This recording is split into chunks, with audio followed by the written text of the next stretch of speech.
শ্রেষ্ঠ দম্পতি, শ্রেষ্ঠ ফ্যামিলি। প্রথমে হিজরত করেছিলেন হাবাসায়, পরে হিজরত করেছেন মদিনায়। উহুদ যুদ্ধের পরে ওনার স্বামী আবু সালামা ইন্তেকাল করলো, শহীদ হলো। সুবহানাল্লাহ পড়েন।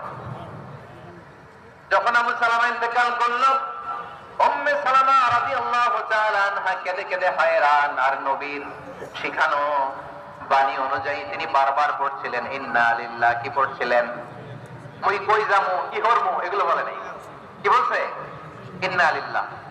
যেহেতু বিশ্বনবী বলেছেন, কেউ যদি বিপদের প্রথম ধাক্কায় পড়ে ইন্না লিল্লাহি ওয়া ইন্না ইলাইহি রাজিউন, আল্লাহুম্মা আজুরনি ফি মুসিবাতি ওয়া আখলুফ লি খায়রাম মিনহা, তাহলে এই বিপদে যে সে যা হারালো তার চেয়ে শ্রেষ্ঠ কিছু দিয়ে আল্লাহ তার বদল দিয়ে দিবে।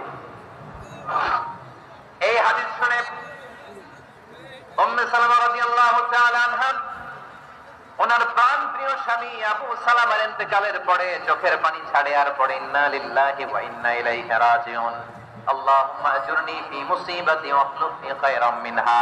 বারবার এই দোয়া পড়ে চোখের পানি ছাড়ে, এই দোয়া পড়ে চোখের পানি ছাড়ে, আর মনে মনে বলে আবু সালামার মতো ভালো মানুষ মদিনাতে নাই, আবু সালামার চেয়েও ভালো মানুষ মদিনাতে নাই।